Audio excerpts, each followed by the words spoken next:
in California or into the next socialist state. I don't think so. So to make sure that that does not happen, we brought in the big guns, and I mean Donald Trump Jr.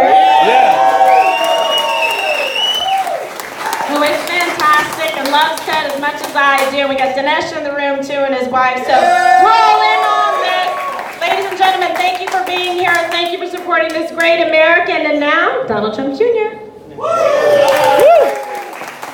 Puerto Rican princess. I can say that now, right, baby? Well, no, thank you very much, and thank you for the incredible reception. It's an honor to be here supporting Ted, and you'll hear me speaking all over the country over the next few weeks because it is that important. That's what we have to do. But that was good. Let me talk about Ted and the obvious elephant in the room. I mean, this was a rough, I'd say slightly rough primary, Ted, maybe a little more than slightly, just a little, right? But you know what? Shortly after that ended, there was the big AEI dinner. Many of you were probably there in DC, and me being the Fifth Avenue redneck, all my hunting and fishing brings me down here a lot. All my friends are from Texas, not so many guys in New York. They don't, it just doesn't work, it's okay. I gotta move. You're welcome. And we're at this AEI dinner, and I'm at the Texas table, seated next to Ted Cruz. Now that's awkward at first.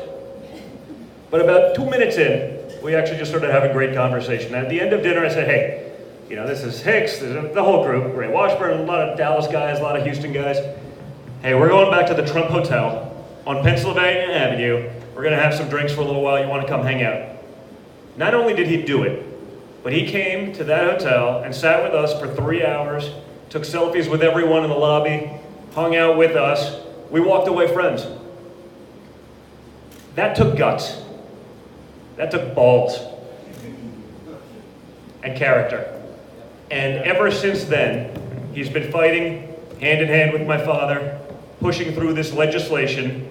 I don't need to go into that speech. You guys see it. You're business owners. You employ people. You pay taxes. You get it. We're winning. There's not a single economic metric where we are not better off today than we were a few short years ago. Woo! I joke, the economy is so good that Barack Obama is taking credit for it now.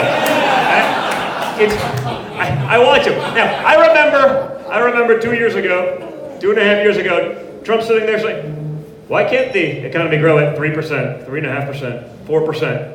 Obama's sitting there, there's no magic wand for that. The New York Times and his lapdogs, they backed him up. No. 1.8%, that's just the new normal. This is an incredibly successful president, right? Nothing happened for 8 years.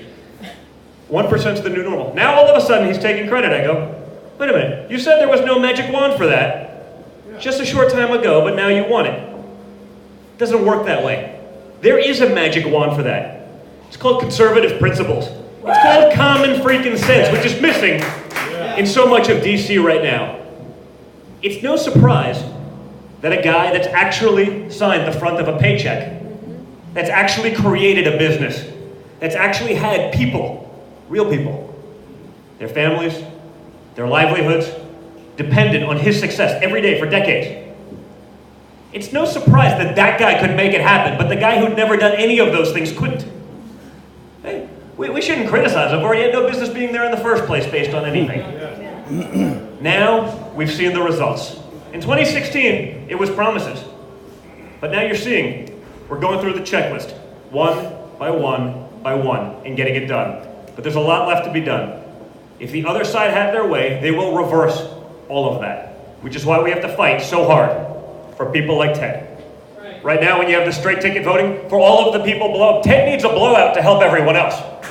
Ted needs to win mid-double digits to help everyone else. Because while this is for Ted, while the Senate is huge, there's so much else at stake. The House could be decided in Texas. So get out, get your friends, make sure this guy wins and that he wins big. Because he has what it takes. He is the leader that Kimberly said. He is doing that every day.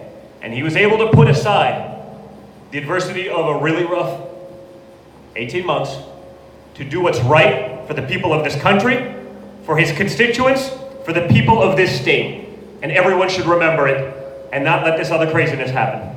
So please get out there and let's welcome Ted Cruz.